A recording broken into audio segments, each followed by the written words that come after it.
welcome back to the Bored Whovian YouTube channel. And yeah, it's another video today, and I'm going to be doing another ranking. Not a full big list, this isn't going to take too long. It's just a simple top 5. I think that's probably a better format to take on from now on, and that's something which I'm going to follow into for each of content. And yeah, this one was actually recommended to me by a friend. He said he'd kind of like to see this, and considering all the video ideas I have take more time, this is a really simple one, which I just need to make a list and get it out. So today, thank you to Tom, I am going to be doing the top 5 one-time villains. Not necessarily whether or not they should come back or not. Some I will say whether or not I want to see them back, but some very much should. That one time performance is needed, and they either die or there's a big conclusion to their character, which is perfect. But anyway, I'm going to be going through the top 5 one-time villains of Doctor Who, from classic to new, all over the show. And it's in no particular order. This isn't from worst to best, whatever. But I'm going to start off with one in New Who. I'm going to be starting off with the Beast, or the Devil, realistically Satan, which appeared in the Impossible Planet and the Satan Pit. It is just terrifying. Absolutely terrifying.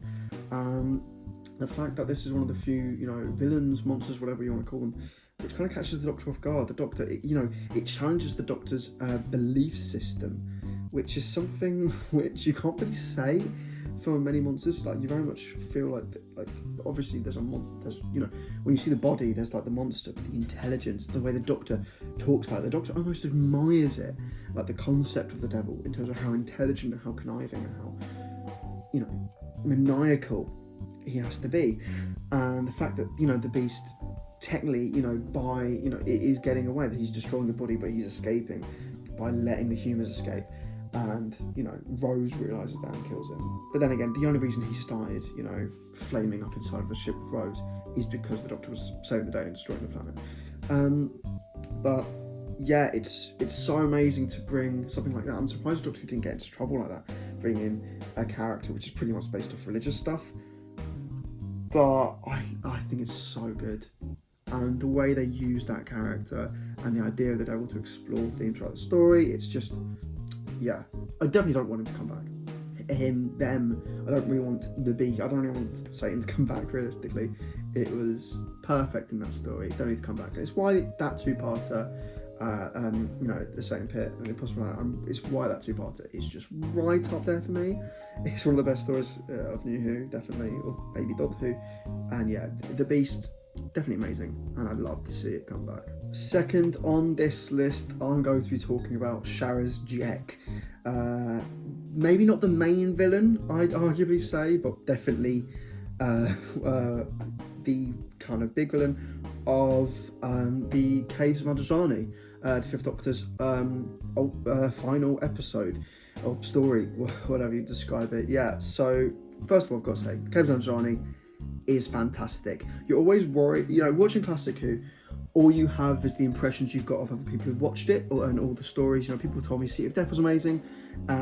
What did I know? I went into Classic Who hearing about Remembrance of the Daleks, Genesis of the Daleks, City of Death, and Caves of Madrozani. Those are the big ones which I heard being shouted at me for being amazing. And guess what? They're all amazing, and the Caves of Madrozani is probably one of the best, maybe even the best Doctor Who story of all time, and Sharaz-Jek plays a huge part in that. The part was actually offered to David Bowie, which would have been insane, but unfortunately I don't think he could have done it. I think he flat out denied it. I think it just he's a busy guy, it didn't really work with the schedule, and instead Christopher Gable, I think that's the name, took the part, and his performance is fantastic. You're not even there, but it makes your skin crawl. He's so creepy, the way he kind of is like a bit creepy and pervy towards Perry. It's very much deliberate for the character to be like that, and it's great for the Fifth Doctor to kind of bounce off that and be joking around that, and because he tries to, but then Sharaz-Jek just is snapping at him, and you always feel concerned, even though the Doctor and Perry are already poisoned at this point. You always feel like the Sharaz-Jek might snap and then just cut the Doctor's throat or something like that. And the fact that he's wearing this tight mask, he's disfigured behind it, it's just, there's so many levels. I think the performance is fantastic. I think The look is it's just very unique, and it's such a good story. And you know, I do think he's the best kind of one-off character in that, but I'd like to give a nice little mention to Morgus, who's like the chairman of the whole Androzani mining situation. And I love the way that he kind of has one-offs looking into the camera to the side, where he will just go, I'm now going to talk directly to you, the viewer, and talk about how I'm probably going to decide to kill that character in about 20 seconds. Yeah, he just does those weird cutaways, and they're so cool. I really like them. But yeah, overall, Shazjek, fantastic performance in a fantastic episode. And yeah, that's why he's on this list. Third on this list, and I'm going to go for the Flood from the Waters of Mars. It's weird, 'cause it's not a villain, it's not a monster, it is just this culmination. It's like an entity kind of that just possesses more and more.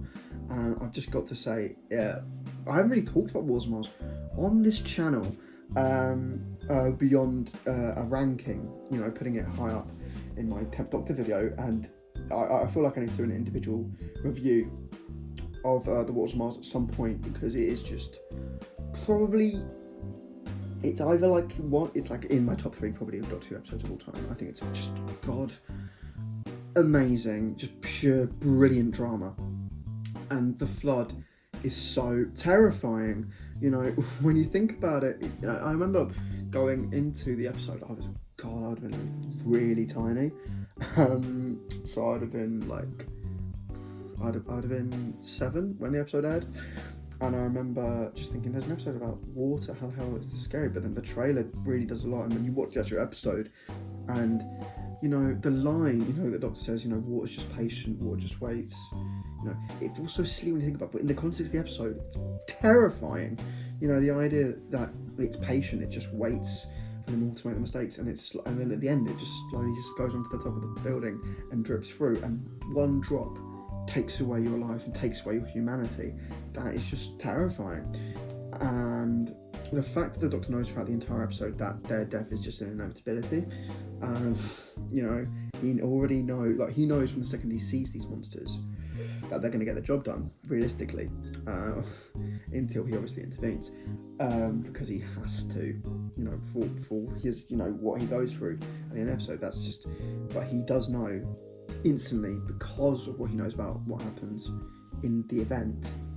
He knows they're a threat, instead of discovering that. He just kind of knows that from the get-go. And it's just the image itself, the like whitening of the eyes, the kind of cracked skin.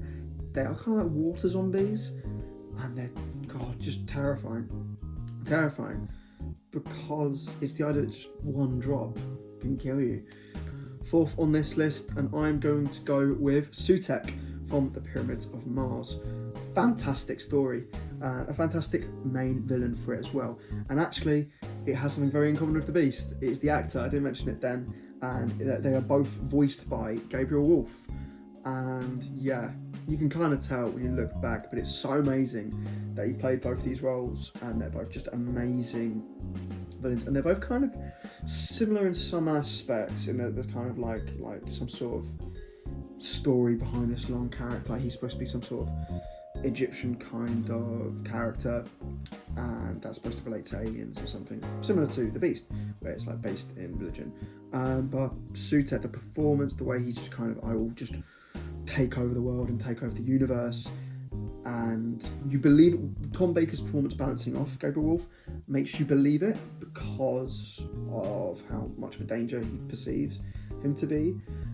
And even though it doesn't look like the actual end character where you see in the flesh, the first kind of moment you see of him where he kind of appears in the TARDIS as like a projection, that's terrifying. And then like, I forget some of the characters' names and everything, but the way he kind of makes like zombies of people searching for Sarah Jane, and then she eventually escapes from them. That cliffhanger is really terrifying, because you're terrified for her, and the powers he amasses throughout this story, you do very much feel like the Doctor is kind of up against it, and he is very much meeting his equal.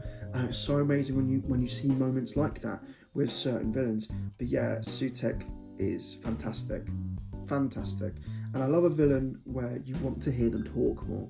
Like you're just, oh yes, yeah, these moments are amazing. And Sutek is definitely one of them. In fact, I'd say all the ones on this list which can talk, because obviously I've mentioned the Flood, all the ones on this list which can talk, you just want to hear them talk more, which is funny because two of them are obviously voiced by the same man. But yeah, this performance from Sutek is fantastic. The Pyramids of Mars is fantastic. If you haven't watched it, what are you doing? Watch the Pyramids of Mars. It's brilliant.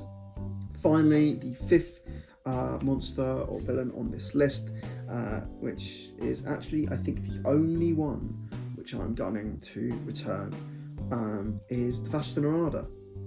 And they are the only one on this list which aren't really beaten, really, in their only TV appearance. Obviously showing up in Silence in the Library and the Forest of the Dead. You know, we all know what the Vashta Nerada are. You know, they are just the shadows. They are the pariahs of the air. They are, you know, just like, I think the Doctor describes them as the kind of the dust in sunbeams, which when you see them, there's millions of them. So it's either they're almost like thin little atoms, which are almost invisible to us, which will just eat us alive together. They're just swarms going around.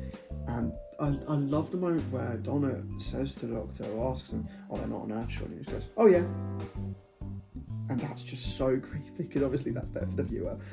It's just like, you know, they just usually eat roadkill, but sometimes it's not everyone goes out of the dark. That is just there's a level of creepy and it reaches that. It's fantastic. Every single time I now walk in the shadows, I think of it. And yeah, what a chilling genius moment. And yeah, it's fantastic. That's the even more thought of the Vashta Nerada. They're just a fantastic monster idea. I remember playing the Doctor Who, the Adventure games, and playing Shadows of the Vashta Nerada, and that was so amazing because you're just looking, you're just chasing the light and trying to stay in it, and that's an amazing thing. And they're just an amazing idea, and I feel like they can be used in another story. You know, because the Vashta Nerada, as good an idea as they aren't the focus of their two-parter. River Song is. And I'd love a story which maybe uses them more, uses the concept of their ability and light and everything. I'd love that to be used more. I just hope we can find there's a story which can just focus on them and not do what we've done to the angels and not like add more rules to them. But, you know, I don't know how, but there must be a way to make them even more terrifying and focus even more on them. Like, we've given them a voice in that one story already, which is something which we broke with the Weeping Angels, but keep them as they are. I don't know how you make them more terrifying, and I don't know how you defeat them other than how the Doctor does, which is just by scaring them off for a day, pretty much. They just give him time to get all the people back. But yeah, fantastic villain, and I'd love to find a way for us to get them back. Anyway, that is it from me. I've discussed my top 5 one-time villains. What do you think about my list? Do you think that, you know, these are fair? Are there any other villains which I missed which you think should make the list? If so, comment below what they are. And yeah, like the video if you enjoyed it. Subscribe if you are new. I'm pretty sure a lot of you aren't subscribed. I say that, I don't get enough. I really hope my subscriber count goes up, and I'd just like to say thank you as I have passed 300, and that's a really nice moment. I'm going to do a subscriber special when I hit 500, which will take a while. That's the next subscriber special video. So if I reach that, I will try and do something special for you guys. Ding the bell for notifications as well. That'd be nice. And yeah, I've been the Bored Whovian. I'll see you around.